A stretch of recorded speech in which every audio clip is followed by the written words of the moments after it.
Everyone loves playing You Asked For It. And now there is You Asked For It Millennial Edition, the trivia game where millennials ask their big questions and Broadway church pastors answer them. You Asked For It, the Millennial Edition.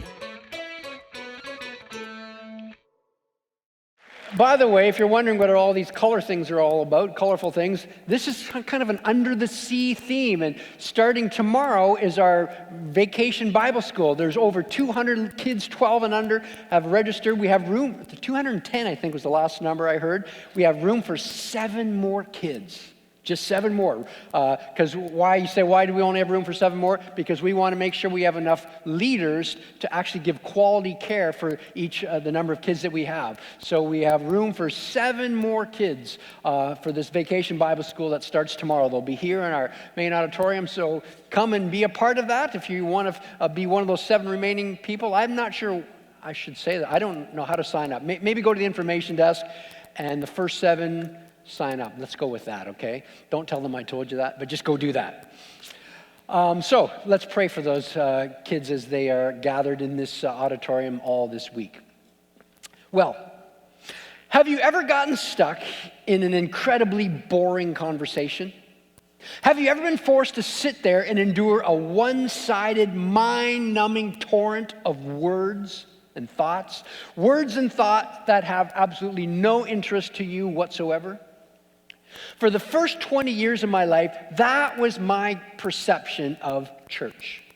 If you asked me to sum up my concept of church back then, I would have said to you, church and a church service is where a guy takes an hour to answer a question that no one is asking. In fact, as children, myself and my 3 siblings, what we would do is on a Sunday morning, we would stay really quiet. We would not budge. We wouldn't leave our rooms until it was too late to go to church, so our parents wouldn't wake up. And once we knew it was too late to go to church, then we'd get up and watch cartoons and have fun. Church was that boring to us. So, at the age of 19, when I became a follower of Jesus and sensed God calling me to be a pastor and lead my own weekly church service, I was tormented and depressed by one thought. The thought that I would have to spend the rest of my life boring people. And then it occurred to me, hold on, I don't have to bore people. Nowhere in the job description of a pastor does it say, must bore people. So I determined very early in my ministry that I would do my best and work hard to not bore people. So we work hard here at Broadway Church to make our presentations as creative and memorable as possible. Now, admittedly, some weeks were more successful than others, but know that we try. It also occurred to me that I don't have to answer questions that no one's asking. I don't have to talk about things that no one cares about. So we also work hard to be relevant in our topics and our content.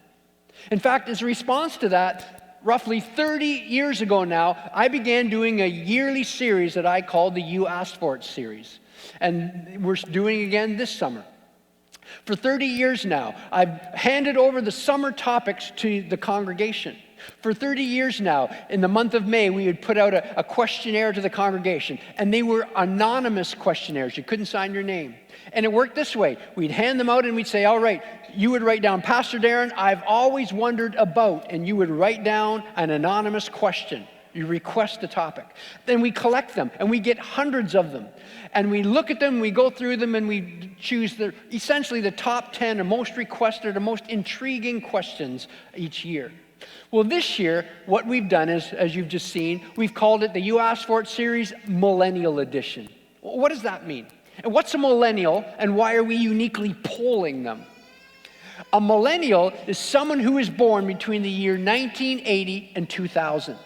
Reaching their adulthood during the new millennium, hence the term millennials. They're the largest generation alive right now, having surpassed the baby boom generation. Millennials grew up as skeptics. They're taught to question everything and trust no one. And they live their skepticism. In the portion of the recent census form where you indicate your religious or spiritual preference, 35% of millennials checked the nothing box. But even those that checked the Christian box are on shaky ground. According to a recent study, 66% of Canadian millennials, Christian millennials, leave the faith after they graduate from high school. Think about that. 2 out of every 3 Christian young adults leave the faith. At Broadway Church, we have a lot of millennials, and we are determined to fight that trend. We're determined to walk with them, to address them at their point of need. One of the ways we're determined to do this is to help them face their skepticism head on, to answer every question that they have, and they have a lot of questions. Here are the questions that the millennials of Broadway Church want us to answer this summer. A couple weeks ago, Pastor Simon answered the question, why does God allow evil? Last week, Pastor Lewis answered the question, how can I know God's will? Over the next couple of weeks, I'll be addressing the questions, is abortion and euthanasia biblical? Why did God command so much killing in the Old Testament? What about the Bible and the LGBTQ issue? What about the Bible and suicide? Now, how do I live above guilt and shame? The question I'm going to do my best to answer in all of our services today is this: is God opposed to science? Is God anti-science? In other words, can you believe in God and believe in science at the same time? Can you follow Christ and the scientific method? Or does believing in God mean you have to deny science? In fact, let's put that title up on the screen right now. Is God opposed to science? Now, where does a question like this come from? Where would anyone get the idea that God and science are actually in opposition? How would anyone actually believe such a thing? Have you ever discovered that you believed something that was completely false? Have you ever carried an idea with you for years only to discover that you were completely misguided? I have. I grew up as a little child. For the first 50 years of my life, I believed a lie about my grandfather. My grandfather owned a large metal fabrication factory in the Niagara region of Ontario. And behind his factory, he raised ponies. He had these Bamba, Snowdrop, Joey were the name of these 3 ponies that he had. And whenever I'd go visit, I'd go and see these ponies. But my grandfather had 2 fingers missing on his right hand. And as a child, I asked him, Papa, we called him. I said, Papa, what happened to your fingers? And he said, oh, Darren, what happened was I was feeding the ponies and they bit my fingers off when I was feeding them. Well, that traumatized me as a young child. And for the next 50 years of my life, whenever I was feeding an animal, I would hold my hand out like this so that the animal wouldn't bite my fingers off, because my grandfather had his fingers bitten off by a pony, and I don't want my fingers bitten off by a pony.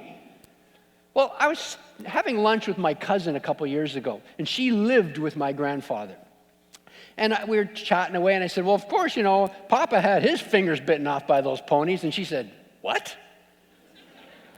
I said, Papa, he had his fingers bitten off, a snowdrop bit off his fingers when he was feeding him a carrot. She said, no, they didn't. That's not what happened. I said, that's what Papa told me. She said, are you nuts? She said, that happened in an industrial accident. A lathe ripped those fingers off. My grandfather lied to me for 50 years of my life. I'm teaching my kids, no, don't, at a petting zoo, no, don't get anywhere near. Well, just like I had been walking around believing the lie that a pony ate my grandfather's fingers, many people in our world are walking around believing the lie that God is opposed to science. So is God opposed to science? Well, no. Well, then where would anybody get an idea like that? Historically speaking, this idea is actually relatively recent as a development. The beginning of modern science is usually traced back to the 16th and 17th centuries. And a number of the key thinkers and early pioneers were devout Christ followers. Francis Bacon, Nicholas Copernicus, Robert Boyle, Johann Kepler, Galileo, Isaac Newton, just to name a few. Nonetheless, over the last couple of centuries, this idea that you can't believe in God and believe in science at the same time has somehow grown. This relatively modern idea that God is somehow anti-science is rooted in a worldview known as scientism. Now, what's scientism? I've given you a definition on your outlines today. Scientism says we should believe only what can be proven scientifically. That's scientism. We should believe only what can be proven scientifically. Now, on first glance, that appears to be a completely rational claim.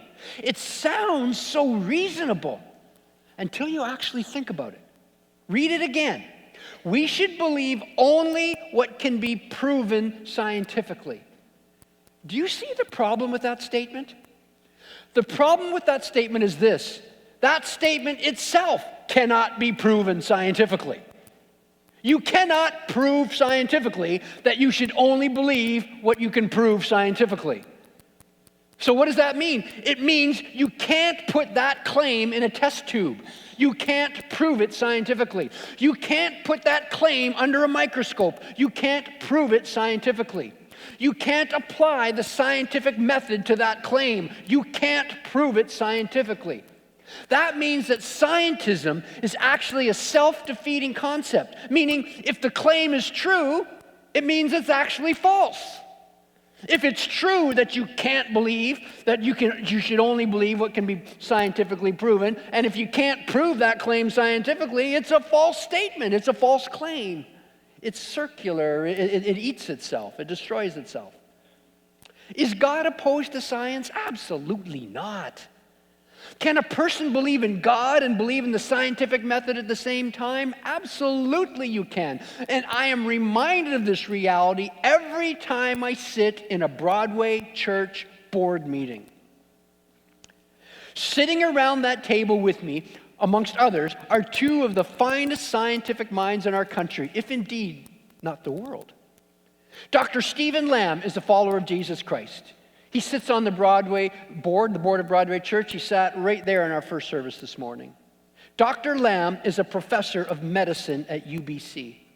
He chairs the provincial lung tumor group at the BC Cancer Agency.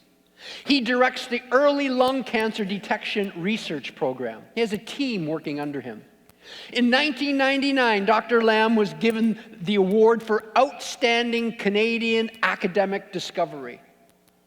In 2002, Dr. Lamb was awarded by the World Association of Bronchology for his pioneering contributions to the field of early lung cancer diagnosis.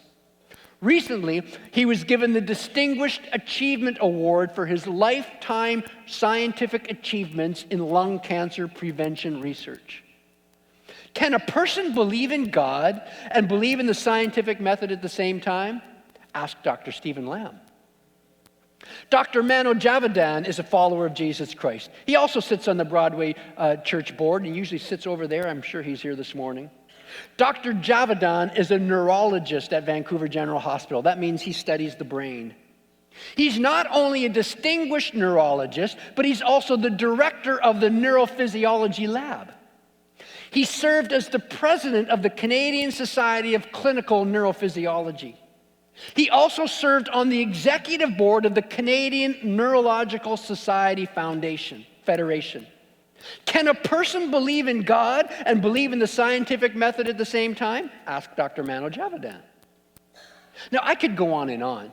This congregation is filled with men and women working in the medical and many other scientific fields, researching, testing, expanding, applying their scientific knowledge. Sitting in one section every Sunday is a woman who is a leading physician in the field of pain management.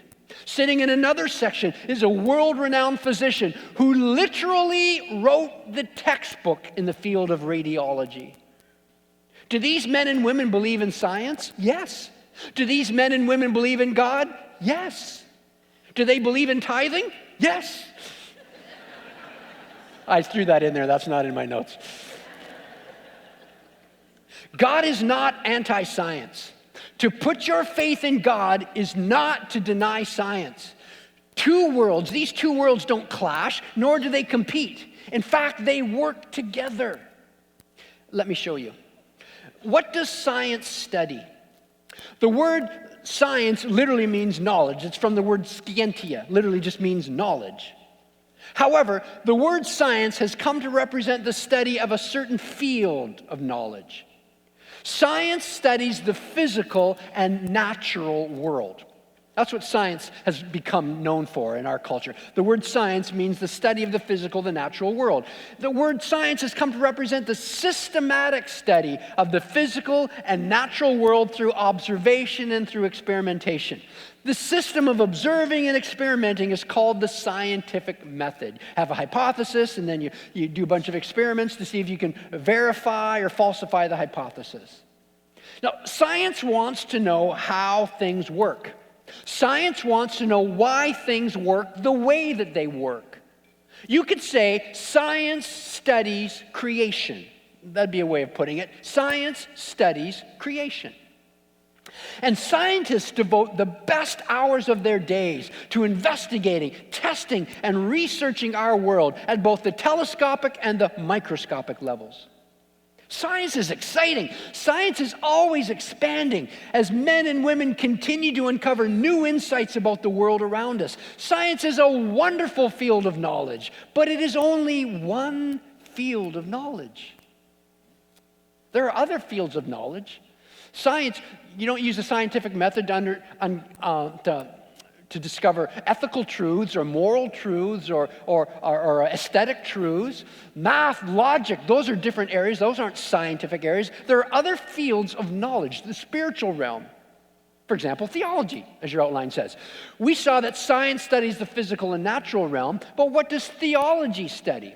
Well, theology studies the metaphysical and supernatural. Not the physical and the natural, but theology studies the metaphysical and the supernatural world. Well, what do we mean, metaphysical and supernatural? Metaphysical and supernatural describe a realm of reality that can't be seen under a microscope or placed in a test tube.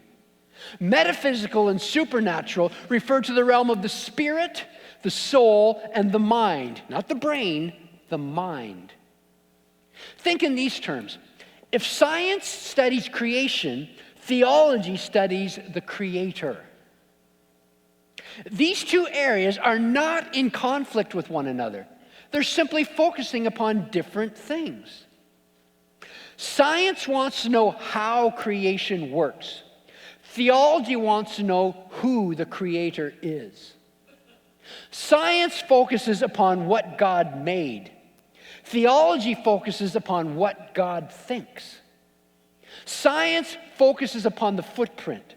Theology studies the one who's wearing the shoes. Do you see the difference? Okay, let's do a quick review. Is God opposed to science? Absolutely not. This idea that God is somehow anti-science is a fallacy spread mostly by those who adhere to the false view known as scientism. God is not opposed to science. Christ followers are not anti-science. Science is the study of creation. Theology studies the Creator.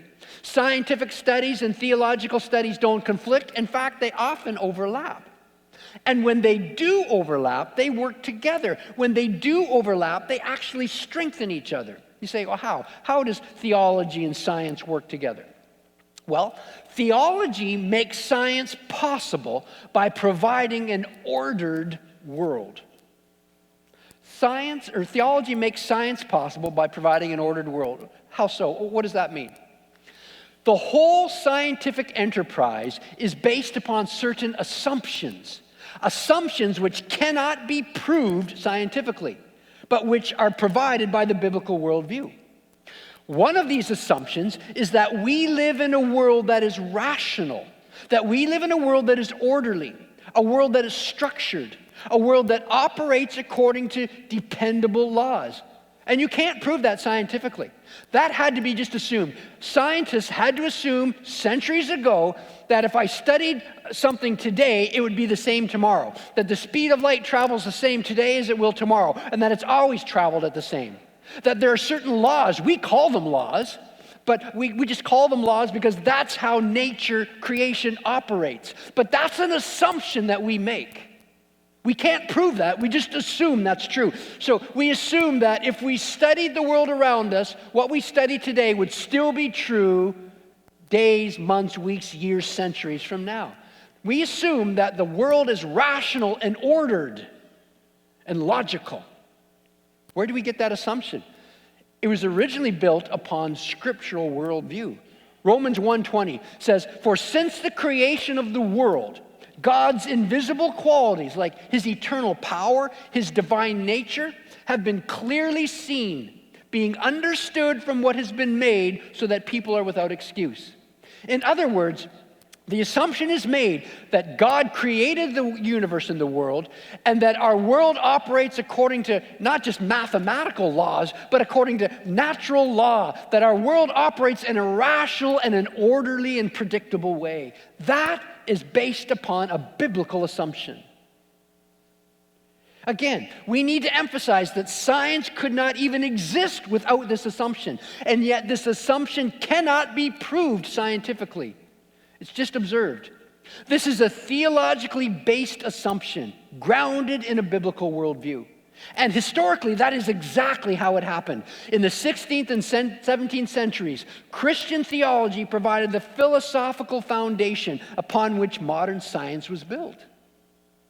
Is God opposed to science? No, not at all. Science studies creation. Theology studies the Creator.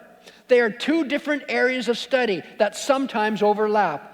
And we've just seen that when they do overlap, theology helps science by providing it with a foundation of an ordered world. But it works both ways, folks. Science helps theology as well. Well, how? How does science help theology? Science aids theology by verifying and falsifying some theological claims.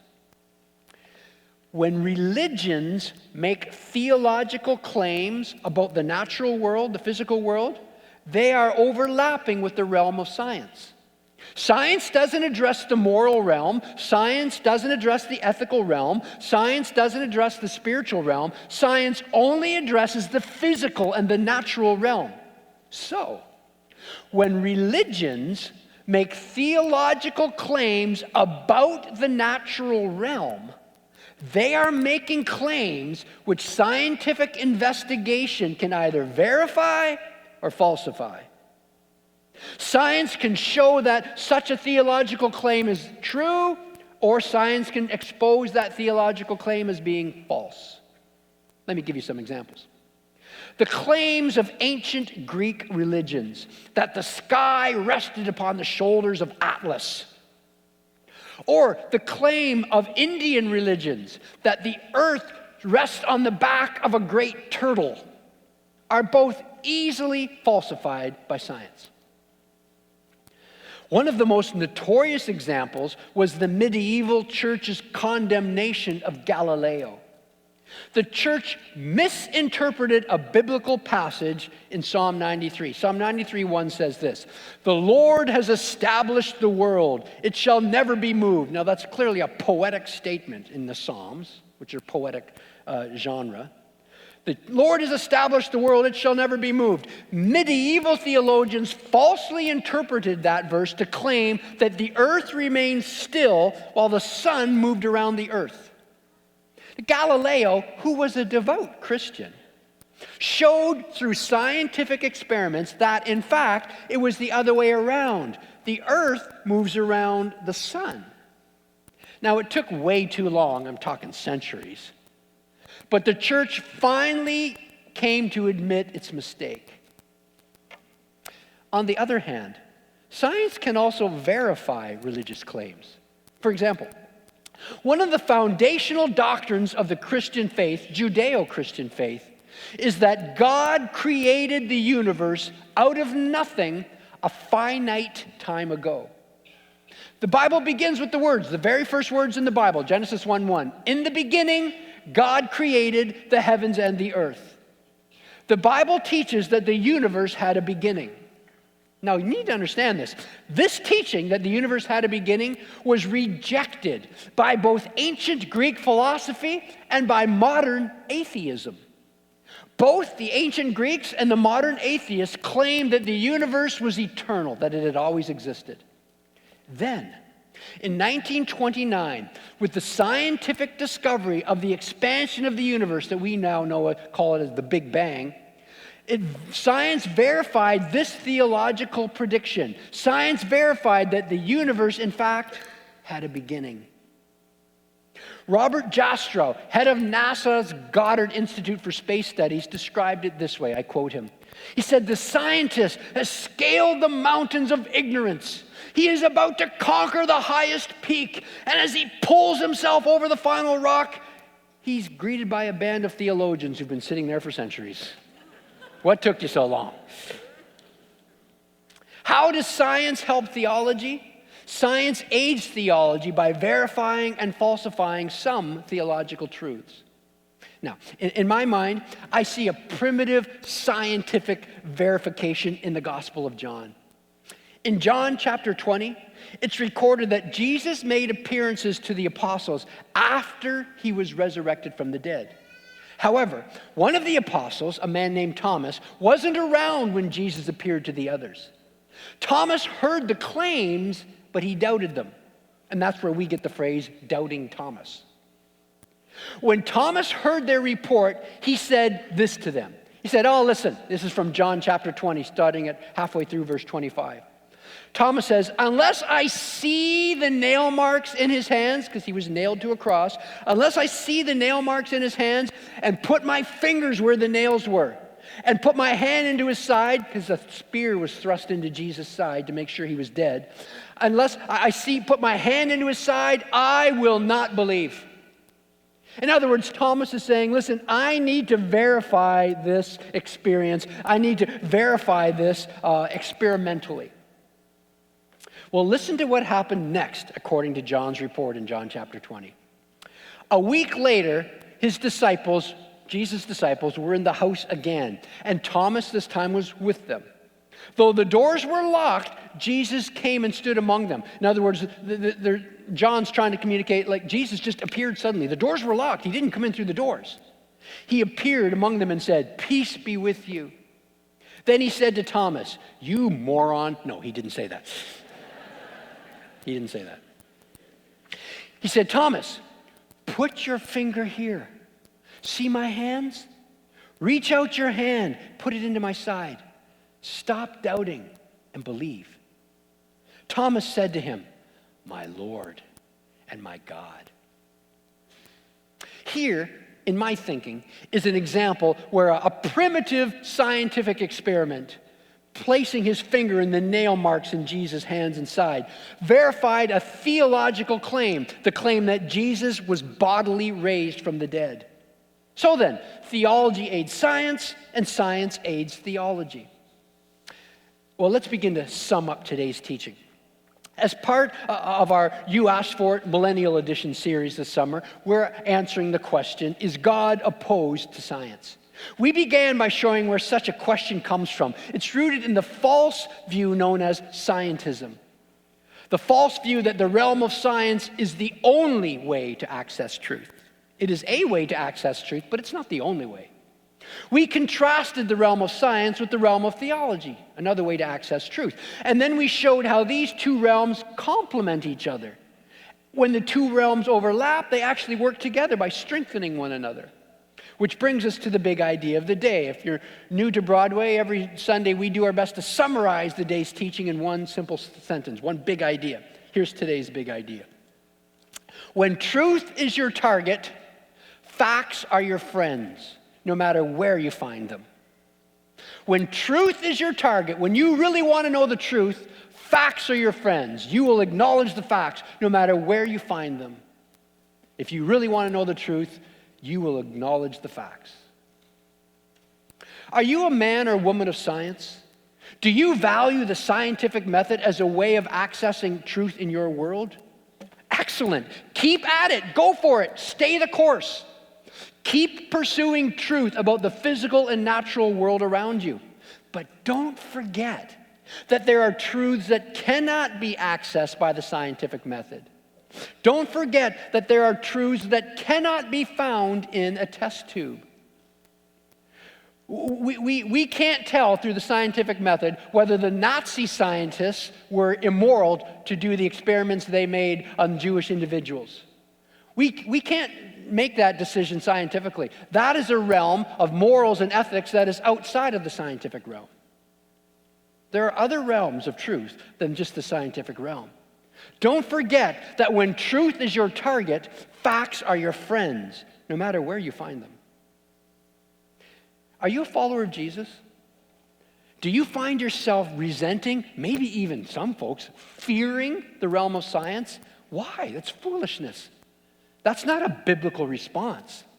As a follower of Jesus Christ, we pursue the truth in every area of life. As a follower of Christ, we follow wherever the evidence leads. Because when truth is your target, facts are your friends, no matter where you find them. Now, I couldn't speak on this subject without briefly touching on this last point on your outlines today. This tension, the tension between science and theology, most often surfaces when it comes to the whole discussion regarding origins, the whole evolutionary debate. Did God create the world in 6 literal days a few thousand years ago? Or did God use the evolutionary process that began at the Big Bang some 14 billion years ago? Hear this. There are godly, intelligent followers of Christ that are on both ends of this spectrum. There are godly, intelligent followers of Christ who believe that the earth is young, and they believe that God specially and instantly created each initial creature. However, there are also godly, intelligent followers of Christ that believe that the universe is billions of years old and the earth is millions of years old, and they believe that God used the evolutionary process to bring about life as we know it today. Now you say, Darren, how can this be? How can Christians reading the same Bible come to such radically different conclusions? Well, 2 Christians can reach such radically different conclusions because when it comes to the origins of the universe, the Bible commits us to only 3 things. Look back again at Genesis 1, verse 1. In the beginning, God created the heavens and the earth.